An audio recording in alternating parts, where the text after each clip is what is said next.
قل للذين كفروا إن ينتهوا يغفر لهم ما قد سلف وإن يعودوا فقد مضت سنة الأولين وقاتلوهم حتى لا تكون فتنة ويكون الدين كله لله فإن انتهوا فإن الله بما يعملون بصير وإن تولوا فاعلموا أن الله مولاكم نعم المولى ونعم النصير۔ اے पैगंबर सल्लल्लाहु अलैहि वसल्लम, कुफ्फार से कह दो कि अगर वो अपने अफआल से बाज आ जाएं तो जो हो चुका वो उन्हें मुआफ कर दिया जाएगा, और अगर फिर वही हरकत करने लगेंगे तो अगले लोगों का जो तरीक जारी हो चुका है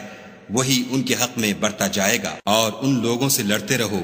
यहाँ तक कि फितना यानी कुफ्र का फसाद बाकी न रहे और दीन सब खुदा ही का हो जाए। और अगर बाज आ जाएं तो खुदा उनके कामों को देख रहा है, और अगर रूगर्दानी करें तो जान रखो कि खुदा तुम्हारा हिमायती है और वो खूब हिमायती और खूब मददगार है। وَاعْلَمُوا أَنَّمَا غَنِمْتُم مِّن شَيْءٍ فَأَنَّ لِلَّهِ خُمُسَهُ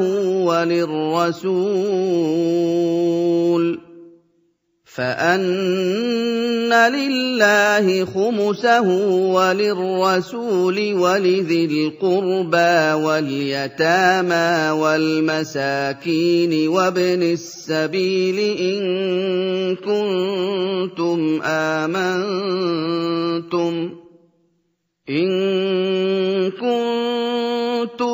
آمنتم بالله وما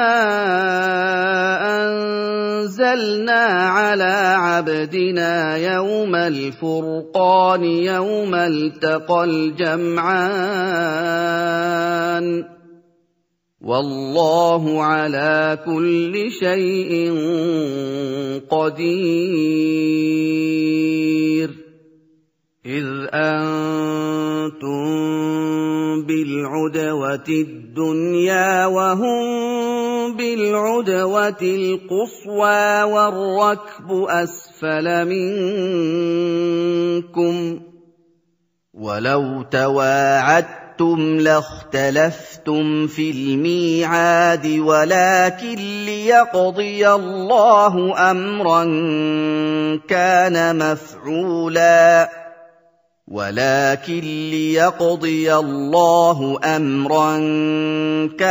مفعولا ليهلك من هلك عن بينة ويحيى من حي عن بينة وإن الله لسميع عليم إذ يريكهم الله في منامك قليلا ولو أراكهم كثيرا لفشلتم ولتنازعتم في الأمر ولكن الله سلم إنه عليم بذات الصدور۔ और जान रखो कि जो चीज तुम कुफ्फार से लूट कर लाओ उसमें से 5वां हिस्सा खुदा का और उसके रसूल का और अहले क़राबत का और यतीमों का और मोहताजों का और मुसाफिरों का है। अगर तुम खुदा पर और उस नुसरत पर ईमान रखते हो जो हक़ व बातिल में फर्क करने के दिन यानी जंग बदर में जिस दिन दोनों फौजों में मुठभेड़ हो गई, अपने बंदे मोहम्मद सल्लल्लाहु अलैहि वसल्लम पर नाजिल फरमाई, और खुदा हर चीज पर कादिर है। जिस वक्त तुम मदीने से करीब के नाके पर थे और काफिर बईद के नाके पर और काफिला तुमसे नीचे उतर गया था, और अगर तुम जंग के लिए आपस में करारदाद कर लेते तो वक्त मुअय्यन पर जमा होने में तकदीम व ताखीर हो जाती। लेकिन खुदा को मंजूर था कि जो काम होकर रहने वाला था उसे कर ही डाले, ताकि जो मरे बसीरत पर यानी यकीन जान कर मरे, और जो जीता रहे वो भी बसीरत पर यानी हक पहचान कर जीता रहे। और कुछ शक नहीं कि खुदा सुनता जानता है। उस वक्त खुदा ने तुम्हें ख्वाब में काफिरों को थोड़ी तादाद में दिखाया, और अगर बहुत करके दिखाता तो तुम लोग जी छोड़ देते और जो काम दरपेश था उसमें झगड़ने लगते। लेकिन खुदा ने तुम्हें उससे बचा लिया, बेशक वो सीनों की बातों तक से वाकिफ है। وَإِذْ يُرِيكُمُوهُمْ إِذِ الْتَقَيْتُمْ فِي أَعْيُنِكُمْ قَلِيلًا وَيُقَلِّلُكُمْ فِي أَعْيُنِهِمْ لِيَقْضِيَ اللَّهُ أَمْرًا كَانَ مَفْعُولًا وَإِلَى اللَّهِ تُرْجَعُ الْأُمُورُ يَا أَيُّهَا الَّذِينَ آمَنُوا إِذَا لَقِيتُمْ فِئَةً فَاثْبُتُوا وَاذْكُرُوا اللَّهَ كَثِيرًا لَّعَلَّكُمْ تُفْلِحُونَ وَأَطِيعُوا اللَّهَ وَرَسُولَهُ وَلَا تَنَازَعُوا فَتَفْشَلُوا وَتَذْهَبَ رِيحُكُمْ وَاصْبِرُوا إِنَّ اللَّهَ مَعَ الصَّابِرِينَ وَلَا تَكُونُوا كَالَّذِينَ خَرَجُوا مِن دِيَارِهِم بَطَرًا وَرِئَاءَ النَّاسِ وَيَصُدُّونَ عَن سَبِيلِ اللَّهِ وَاللَّهُ بِمَا يَعْمَلُونَ مُحِيطٌ। और उस वक्त जब तुम एक दूसरे के मुकाबिल हुए तो काफिरों को तुम्हारी नजरों में थोड़ा करके दिखाता था और तुमको उनकी निगाहों में थोड़ा करके दिखाता था, ताकि खुदा को जो काम करना मंजूर था उसे कर डाले, और सब कामों का रुजू खुदा ही की तरफ है। मोमिनो, जब कुफ्फार की किसी जमात से तुम्हारा मुकाबला हो तो साबित कदम रहो और खुदा को बहुत याद करो ताकि मुराद हासिल करो, और खुदा और उसके रसूल के हुक्म पर चलो और आपस में झगड़ा न करना कि ऐसा करोगे तो तुम बुज़दिल हो जाओगे और तुम्हारा इकबाल जाता रहेगा। और सब्र से काम लो कि खुदा सब्र करने वालों का मददगार है। और उन लोगों जैसे न होना जो इतराते हुए यानी हक का मुकाबला करने के लिए और लोगों को दिखाने के लिए घरों से निकल आए और लोगों को खुदा की राह से रोकते हैं, और जो आमाल ये करते हैं खुदा उन पर इहाता किए हुए है। وَإِذْ زَيَّنَ لَهُمُ الشَّيْطَانُ أَعْمَالَهُمْ وَقَالَ لَا غَالِبَ لَكُمُ الْيَوْمَ مِنَ النَّاسِ وَإِنِّي جَارٌ لَكُمْ فَلَمَّا تَرَاءَتِ الْفِئَتَانِ نَكَصَ عَلَىٰ عَقِبَيْهِ وَقَالَ إِنِّي بَرِيءٌ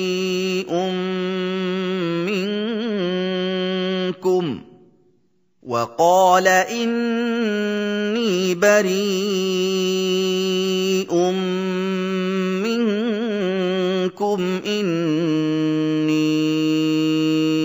أَرَىٰ مَا لَا تَرَوْنَ إِنِّي أَخَافُ اللَّهَ وَاللَّهُ شَدِيدُ الْعِقَابِ إِذْ يَقُولُ الْمُنَافِقُونَ وَالَّذِينَ فِي قُلُوبِهِم مَّرَضٌ غَرَّ هَٰؤُلَاءِ دِينُهُمْ وَمَن يَتَوَكَّلْ وتوكل على الله فإن الله عزيز حكيم ولو ترى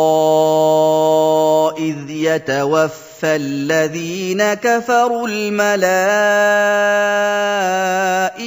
يضربون وجوههم وأدبارهم وذوقوا عذاب الحريق ذلك بما قدمت أيديكم وأن الله ليس بظلام للعبيد كدأب آل فرعون والذين من قبلهم كفروا بآيات الله فأخذهم الله بذنوبهم إن الله قوي شدید العقاب۔ اور جب شیطانوں نے ان کے اعمال ان کو آراستہ کر دکھائے اور کہا کہ آج کے دن لوگوں میں کوئی تم پر غالب نہ ہوگا اور میں تمہارا رفیق ہوں، لیکن جب دونوں فوجیں ایک دوسرے کے مقابل صف آرا ہوئیں تو پسپا ہو کر چل دیا اور کہنے لگا کہ مجھے تم سے کوئی واسطہ نہیں، میں تو ایسی چیزیں دیکھ رہا ہوں جو تم نہیں دیکھ سکتے، مجھے تو خدا سے ڈر لگتا ہے اور خدا سخت عذاب کرنے والا ہے۔ اس وقت منافق اور کافر جن کے دلوں میں مرض تھا کہتے تھے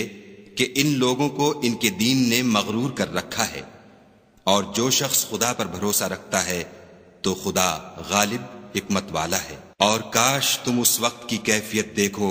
جب فرشتے کافروں کی جانیں نکالتے ہیں، ان کے منہوں اور پیٹھوں پر کوڑے اور ہتھوڑے وغیرہ مارتے ہیں اور کہتے ہیں کہ اب عذاب آتش کا مزہ چکھو، یہ ان اعمال کی سزا ہے جو تمہارے ہاتھوں نے آگے بھیجے ہیں، اور یہ جان رکھو کہ خدا بندوں پر ظلم نہیں کرتا۔ جیسا حال فرعونیوں اور ان سے پہلے لوگوں کا ہوا تھا ویسا ہی ان کا ہوا کہ انہوں نے خدا کی آیتوں سے کفر کیا تو خدا نے ان کے گناہوں کی سزا میں ان کو پکڑ لیا، بے شک خدا زبردست اور سخت عذاب دینے والا ہے۔ ذلك بأن الله لم يك مغيرا نعمة أنعمها على قوم حتى يغيروا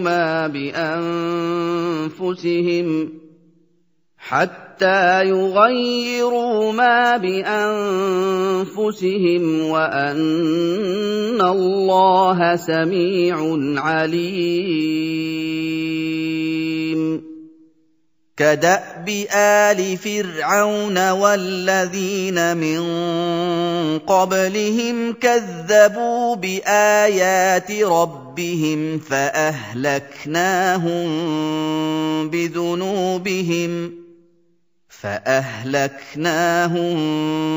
بذنوبهم وأغرقنا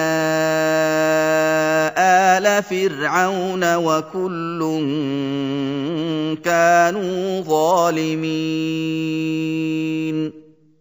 إن شر الدواب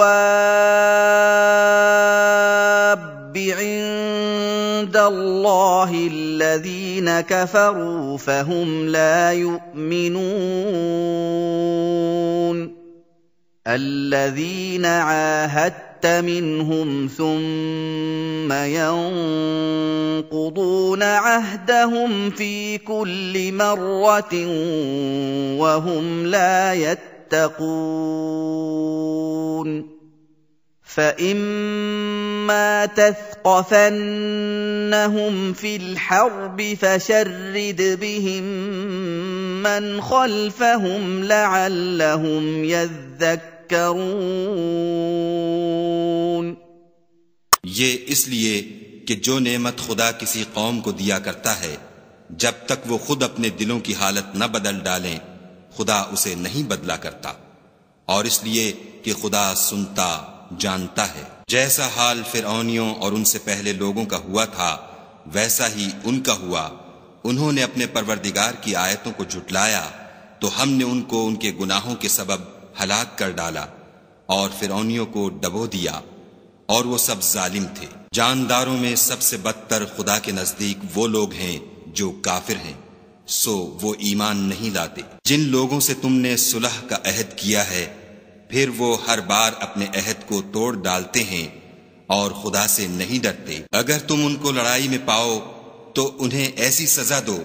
कि जो लोग उनके पसे पुश्त हों वो उनको देखकर भाग जाएं।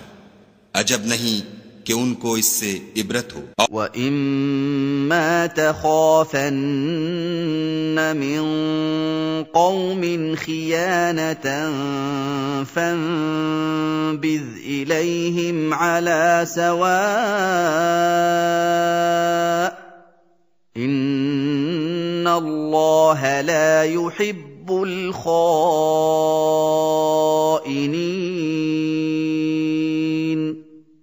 वला यहसबन्न الذين كفروا سبقوا إنهم لا يعجزون وأعدوا لهم ما استطعتم من قوة ومن رباط الخيل ترهبون به عدو الله وعدوكم وآخرين من دونهم لا تعلمونهم الله يعلمهم وما تنفقوا من شيء في سبيل الله يوفى إليكم وأنتم لا تظلمون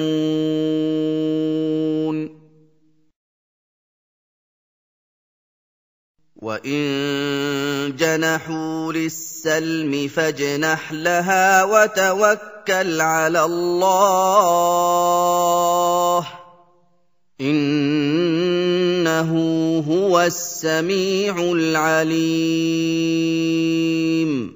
और अगर तुमको किसी कौम से दगाबाजी का खौफ हो तो उनका अहद उन्हीं की तरफ फेंक दो और बराबर का जवाब दो। कुछ शक नहीं कि खुदा दगाबाजों को दोस्त नहीं रखता। और काफिर ये न ख्याल करें कि वो भाग निकले हैं, वो अपनी चालों से हमको हरगिज आजिज नहीं कर सकते। और जहां तक हो सके फौज की जमीयत के जोर से और घोड़ों के तैयार रखने से उनके मुकाबले के लिए मुस्तैद रहो कि इससे खुदा के दुश्मनों और तुम्हारे दुश्मनों और इनके सिवा और लोगों पर जिनको तुम नहीं जानते और खुदा जानता है हैबत बैठी रहेगी। और तुम जो कुछ राह खुदा में खर्च करोगे उसका सवाब तुमको पूरा पूरा दिया जाएगा और तुम्हारा जरा नुकसान न किया जाएगा। और अगर ये लोग सुलह की तरफ माइल हों तो तुम भी उसकी तरफ माइल हो जाओ और खुदा पर भरोसा रखो। कुछ शक नहीं कि वो सब कुछ सुनता और जानता है। وَإِن يُرِيدُوا أَن يَخْدَعُوكَ فَإِنَّ حَسْبَكَ اللَّهُ هُوَ الَّذِي أَيَّدَكَ بِنَصْرِهِ وَبِالْمُؤْمِنِينَ وَأَلَّفَ بَيْنَ قُلُوبِهِمْ لو أنفقت ما في الأرض جميعا ما ألفت بين قلوبهم ولكن الله ألف بينهم إنه عزيز حكيم يا أيها النبي حسبك الله ومن اتبعك من المؤمنين يا أيها النبي حرض المؤمنين على القتال إن يكن منكم 20 20 صابرون يغلبوا 200 وإن يكن منكم 100 يغلبوا 1000 من الذين كفروا بأنهم قوم لا يفقهون और अगर ये चाहें कि तुमको फरेब दें तो खुदा तुम्हें किफायत करेगा। वही तो है जिसने तुमको अपनी मदद से और मुसलमानों की जमीयत से तक़वियत बख्शी और उनके दिलों में उल्फत पैदा कर दी। और अगर तुम दुनिया भर की दौलत खर्च करते तब भी उनके दिलों में उल्फत पैदा न कर सकते, मगर खुदा ही ने उनमें उल्फत डाल दी। बेशक वो जबरदस्त और हिकमत वाला है। ए नबी, खुदा तुमको और मोमिनों को जो तुम्हारे पैरों हैं काफी है। ए नबी, मुसलमानों को जिहाद की तरगीब दो। अगर तुम में 20 आदमी साबित कदम रहने वाले होंगे तो 200 काफिरों पर गालिब रहेंगे, और अगर 100 ऐसे होंगे तो 1000 पर गालिब रहेंगे, इसलिए कि काफिर ऐसे लोग हैं कि कुछ भी समझ नहीं रखते। الآن خفف الله عنكم وعلم أن فيكم ضعفا فإن يكن منكم 100 صابرة يغلبوا 200 وإن يكن منكم 1000 يغلبوا 2000 بإذن الله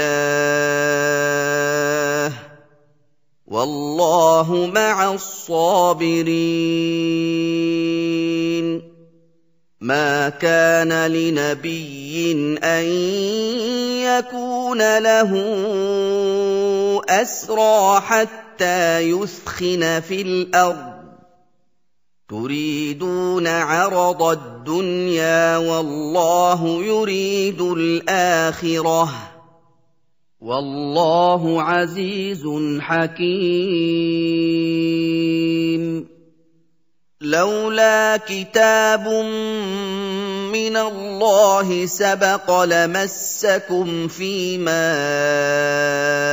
أخذتم عذاب عظيم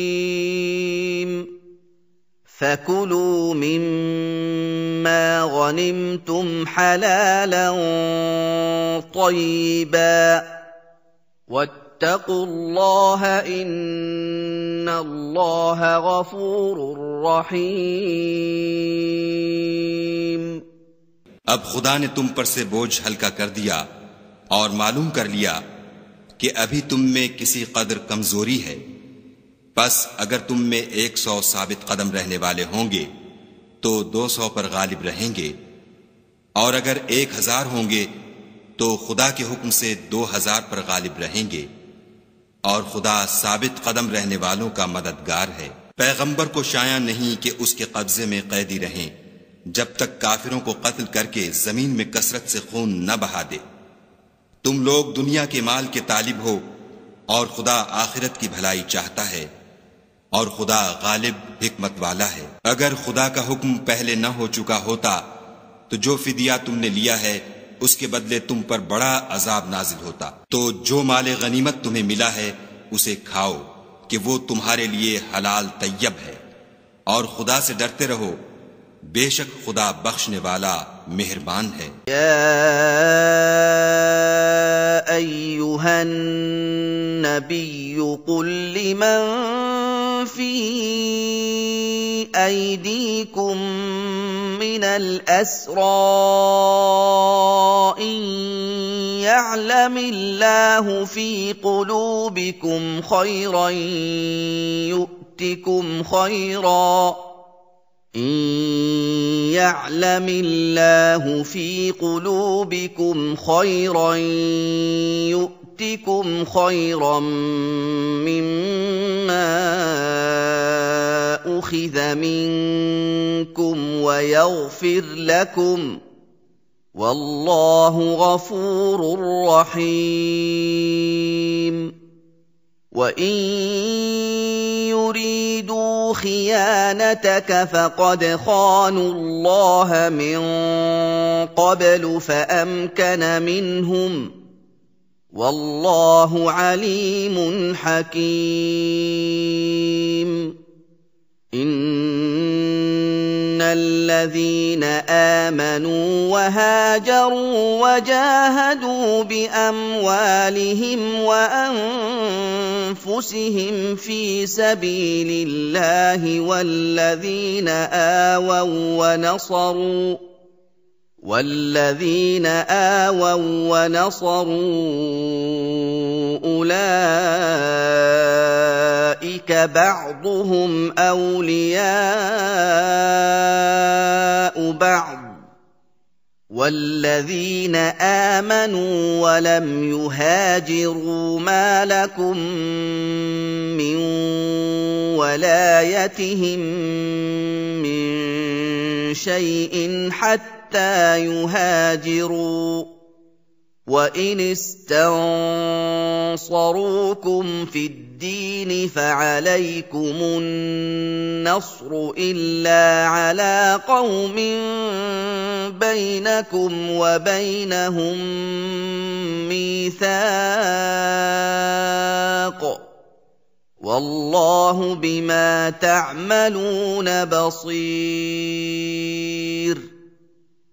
اے پیغمبر، جو قیدی تمہارے ہاتھ میں گرفتار ہیں ان سے کہہ دو کہ اگر خدا تمہارے دلوں میں نیکی معلوم کرے گا تو جو مال تم سے چھن گیا ہے اس سے بہتر تمہیں عنایت فرمائے گا اور تمہارے گناہ بھی معاف کر دے گا، اور خدا بخشنے والا مہربان ہے. اور اگر یہ لوگ تم سے دغا کرنا چاہیں گے تو یہ پہلے ہی خدا سے دغا کر چکے ہیں، تو اس نے ان کو تمہارے قبضے میں کر دیا،